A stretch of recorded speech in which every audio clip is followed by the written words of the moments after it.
नमस्कार, मी स्वप्नील पाटील. लाईव्ह जनमतमध्ये आपलं पुन्हा एकदा स्वागत आहे. आज आपण एका अशा मतदारसंघाबद्दल बोलणार आहोत जो की पश्चिम महाराष्ट्रातील सर्वात कॉम्प्लिकेटेड मतदारसंघ म्हणून ओळखला जातो. लोकसभेच्या ह्या रणांगणामध्ये आतापर्यंत बरेच दिग्गज येऊन गेलेत. असाच हा लोकसभा मतदारसंघ म्हणजेच हातकलंगले लोकसभा मतदारसंघ. कारण का हातकलंगले लोकसभा मतदारसंघात जर विचार केला तर हातकलंगले लोकसभा मतदारसंघामध्ये 6 विधानसभा येतात आणि या 6 विधानसभेमधील 4 विधानसभा ह्या कोल्हापूर जिल्ह्यातल्या असून 2 विधानसभा येतात त्या म्हणजे सांगली जिल्ह्यातल्या.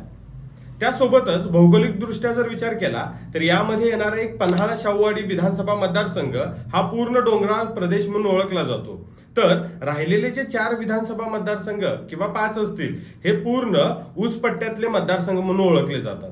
सोबतच यालाच लागून असणारं राज्य म्हणजे कर्नाटकातला काही भाग आणि त्यांचा इम्पॅक्ट ही या मतदारसंघावर होताना आपल्याला दिसून येतो. यामधलंच एक इंडस्ट्रीयल हब असणारं ठिकाण म्हणजे इचलकरंजी, त्या ठिकाणी असणारं इंडस्ट्रीयल एरिया किंवा सूतगिरणी किंवा कारखाने यांचा इम्पॅक्टही या मतदारसंघावर झालेला आपल्याला वेळोवेळी दिसून येतोच.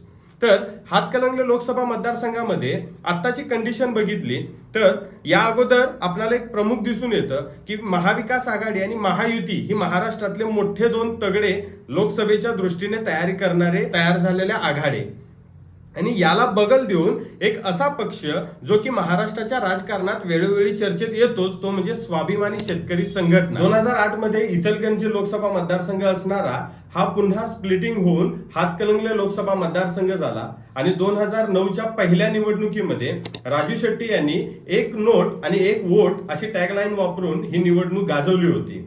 त्यानंतर 2009ला राजू शेट्टी हे खासदार झाले.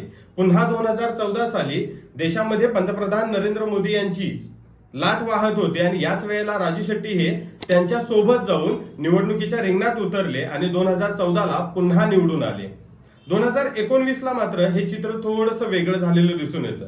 कारण का राजू शेट्टींच्या सोबत असणारे काही जे त्यांचे दिग्गज मित्रमंडळी असतील किंवा स्वाभिमानी शेतकरी संघटनेतले काही पदाधिकारी असतील यांच्याकडून नाराजीचा सूर बाहेर आलेला दिसून येतो.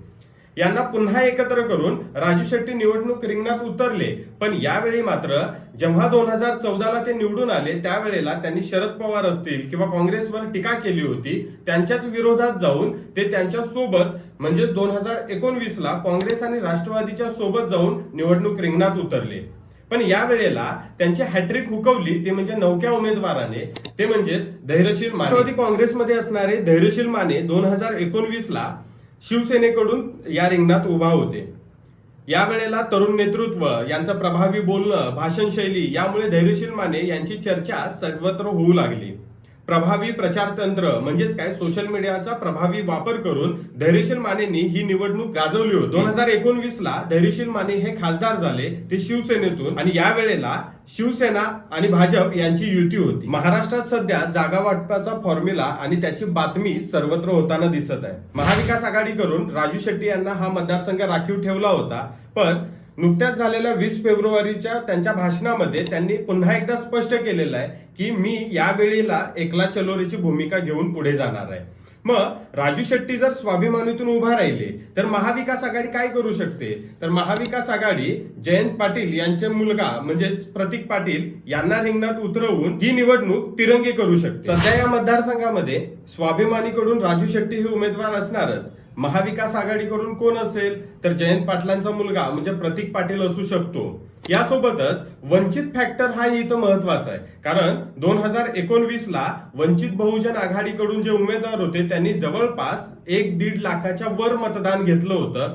जर वंचित बहुजन आघाडी ही महाविकास आघाडी सोबत नसेल तर त्यांनी जर आपला स्वतःचा उमेदवार दिला तर हाही उमेदवार इथं महत्वाचा असेल. गेल्या 3 वर्षापासून राजू शेट्टी आणि त्यांचा मुलगा सौरभ शेट्टी हा पायाला भिंगरी राहून या मतदारसंघामध्ये फिरतेला आपल्याला दिसून येतो. बाप लेकांनी हा मतदारसंघ पूर्ण फिरून काढलेलाच आहे. त्यासोबतच गेल्याच वर्षी ऊस दरासंदर्भातलं आंदोलन हे पुन्हा एकदा चर्चेत आलं होतं. याच वेळेला त्यांनी आपला एक दौरा सुद्धा काढला होता. म्हणजेच काय एकंदरीत राजू शेट्टी यांची तयारी पूर्णपणे या मतदारसंघामध्ये आपण निवडणुकीच्या रिंगणात उतरणारच आहे या पद्धतीने सुरू आहे. सध्याचे विद्यमान खासदार धैर्यशील माने हे या मतदारसंघामध्ये सक्रिय नसलेल्याचा फायदा घेतलेला आपल्याला दिसून येतो. विद्यमान खासदार धैर्यशील माने हे गेल्या 4 वर्षापासून कुठेही आपल्याला दिसत नाहीत असं जनमत सांगतं. गेल्या 3-4 वर्षापासून खासदार हा कुठेही फिरत नाही किंवा कोणाशी भेटीगाठी घेत नाहीत असं जनमत म्हणतं. पण याच वेळेला राजू शेट्टी यांनी हा पूर्ण मतदारसंघ पिंजून काढलेला आहे. काही गावांमध्ये तरी आपला खासदार हरवला आहे असेही फलक लावलेले आपल्याला दिसून येतात. पण सध्या अशी परिस्थिती होती की विद्यमान खासदारापेक्षाही माजी खासदार हे लोकांच्या संपर्कात जास्त असलेलं आपल्याला दिसून येते. नुकत्याच गेल्या महिन्यामध्ये धैर्यशील माने यांचा वाढदिवस झाला. या वेळेला त्यांना आपण केलेल्या कामाची किंवा आपण आणलेल्या निधीची जाहिरात ही देऊन लोकांपर्यंत पोहोचवावं लागलं की मी एवढी कामं केलेली आहेत. म्हणजे एकंदरीत काय, त्यांचा जनसंपर्क कमी असल्यामुळे राजू शेट्टी यांना ही निवडणूक सोपी जाईल असं म्हटलं. गेल्या 10-15 वर्षांमध्ये शेतकऱ्यांचे नेते म्हणून ओळखले जाणारे राजू शेट्टी यांनी मध्यंतरी उद्धव ठाकरे यांची भेट घेतली होती. भेटीचं कारण असं सांगितलं होतं की शेतकऱ्यांच्या हितासाठी किंवा होणारे काही आंदोलन आहेत यामध्ये उद्धव ठाकरे यांनी त्यांना मदत करावी.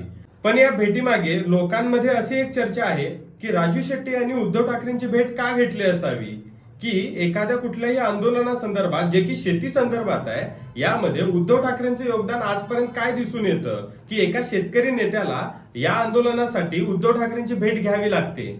एकंदरीत असंही म्हटलं जातं की शिवसेना फुटीनंतर जो त्यांच्यामध्ये असणारा नाराज गट आहे हा नाराज गट आणि यांची मते हे आपणाला मिळवण्यासाठी राजू शेट्टी यांनी उद्धव ठाकरेंची भेट घेतली असावी. गेल्या महिन्यात डॉक्टर स्वामीनाथन यांना भारतरत्न पुरस्कार नरेंद्र मोदी सरकारने दिला होता. यावेळेला राजू शेट्टी यांनी ट्विट करून त्यांचं अभिनंदनही केलं होतं. राजू शेट्टी यांची यापूर्वी अशी भूमिका होती की स्वामीनाथन आयोगाच्या शिफारशी जर मान्य केल्या तर आम्ही बिनशर्त भाजपला सपोर्ट करू.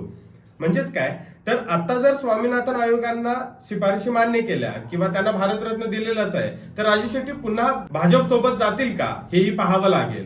कारण त्यांनी गेल्या महिन्यात असंही सांगितलं होतं की भाजपाचे वरिष्ठ नेते हे त्यांच्या संपर्कात आहेत. भाजपकडून कोणतीही अशी स्पष्टोक्ती आलेली आपल्याला दिसून येत नाही. एकंदरीत राजू शेट्टी हे एकदा महाविकास आघाडी सोबत जातील का किंवा महायुती सोबत जातील का अशी ही चर्चा नेहमी सततच असते. राजू शेट्टी यांची ही धरसोड भूमिका ही त्यांच्यासाठी धोक्याची घंटा असू शकते का हे येणारा काळच ठरेल. राजू शेट्टी हे या लोकसभा मतदारसंघामध्ये शड्डू ठोकून उभे आहेतच, पण राजू शेट्टी यांना आव्हान कोण देऊ शकतं? जर राजू शेट्टी हे स्वतंत्र असतील किंवा महाविकास आघाडीत नसतील तर महायुतीतून त्यांना प्रमुख पहिलं आव्हान येतं ते म्हणजे धैर्यशील माने यांचं. पण धैर्यशील मानेंचा एकंदरीत जर विचार केला तर जनमानसामध्ये त्यांच्या विरोधात असलेली नाराजी यामध्ये महायुती त्यांना पुन्हा उमेदवारी देऊ शकतात का हे पाहावं लागेल. कारण का महाराष्ट्रातून 45 खासदार हे महायुतीला निवडून आणायचेच आहे आणि पुन्हा एकदा 2024ला नरेंद्र मोदी यांना पंतप्रधान करता असताना महाराष्ट्रातून मोठी ताकद त्यांच्या मागे लावताना महायुती दिसून येते. मग अंतर्गत सर्व्हेमध्ये धैर्यशील माने यांच्या विरोधात जर नाराजी दिसून येत असेल तर महायुती पुन्हा त्यांना उमेदवारी देऊ शकतात का हे पाहावं लागेल. धैर्यशील माने यांना डावललं गेलं तर पहिलं नाव येतं ते म्हणजे विनय कोरे. विनय कोरेंचा जर विचार केला तर या मतदारसंघामध्ये त्यांचा प्रभाव जास्त दिसून येतो. कारण का पन्हाळा शाहूवाडी या मतदारसंघामध्ये त्यांची असलेली ताकद, दुसरी गोष्ट म्हणजे कारखानदारी, बँका यामध्ये त्यांचं असणारं वर्चस्व आणि एक गठ्ठा मतदान हे त्यांच्या मागे असलेलं दिसून येतं. सोबतच भाजप, शिंदे गट यांचीही ताकद ही त्यांना जर लागली तर तेही राजू शेट्टी यांना तगडं आव्हान देताना आपल्याला दिसून येऊ. आणि सर्वात महत्वाचं म्हणजे ऊस आंदोलनासंदर्भातलं जे हक्काचं मतदान आहे हे मतदान हे स्प्लिट होताना हे आपल्याला दिसू शकतं. कारण विनय कोरे यांच्याही कारखान्यासंदर्भात त्यांचंही मतदान हे ऊस आंदोलनामध्ये आपल्याला दिसू. दुसरं नाव जे चर्चेत येतं जे राजू शेट्टींना तगडं आव्हान देऊ शकतात ते म्हणजे प्रकाश आवाडे. कारण का त्यांचं हक्काचं मतदान हे इचलकरंजीमध्ये दिसून येतच. त्यांना असणारी राजकीय पार्श्वभूमी, कारण त्यांचे वडील हे हातकलंगले लोकसभा मतदारसंघामध्ये 2 वेळा खासदार राहिलेले आपल्याला दिसून येतात. म्हणजे एकंदरीत काय या लोकसभा मतदारसंघामध्ये त्यांना मानणारा एक गट आपल्याला दिसून येतो.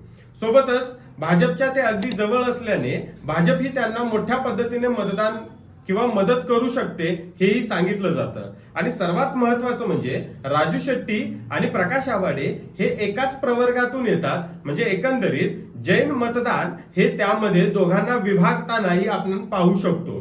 म्हणजेच राजू शेट्टी यांना प्रॉपर इचलकरंजी, शिरोळ आणि या पूर्ण प्रदेशातून त्यांना तगडं आव्हान हे प्रकाश आवाडे हे देऊ शकतात. यासोबतच विनय कोरे असतील किंवा जयंत पाटील असतील यांचेही संबंध हे प्रकाश आवाडे यांच्यासोबत चांगले असलेले दिसून राजू शेट्टी यांना तिसरं आव्हान कोण देऊ शकतं?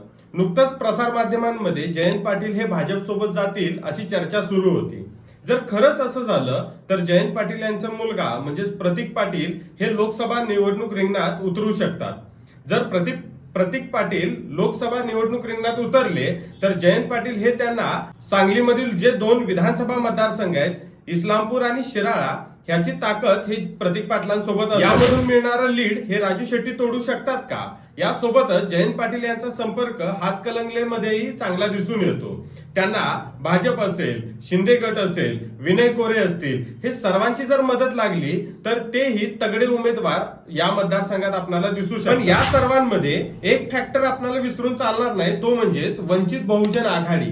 कारण हातकणंगले लोकसभा मतदारसंघामध्ये 2019 ला वंचित बहुजन आघाडीनं एक मोठं मताधिक्य आपल्याकडे मिळवलं होतं. यावेळेला ते महाविकास आघाडी सोबत असतील का किंवा ते स्वतंत्र उमेदवार उभा करतील हे पाहावं लागेल. पण ते कुठेही असले तरी त्याचा फटका हा राजू शेट्टींनाच बसू शकतो असं म्हटलं जातं. एकंदरीत राजू शेट्टी यांना तगडं आव्हान कोण देऊ शकतं हे तुम्ही कमेंट बॉक्स मध्ये नक्की सांगा. तसं पाहता या लोकसभा मतदारसंघामध्ये राजू शेट्टी यांच्या विरोधात कोण असेल आणि ही निवडणूक ही वन वे होईल की हाय व्होल्टेज ड्रामा दिसून येईल की ही निवडणूक तिरंगी होईल हे येणारा काळच ठरेल. एकंदरीत हा व्हिडिओ आवडल्यास लाईक करा, सबस्क्राईब करा आणि तुमच्या मनातील खासदार हा कोण असेल हेही नक्की कमेंट बॉक्स मध्ये सांगा आणि आमच्याशी जोडलेले राहा. धन्यवाद.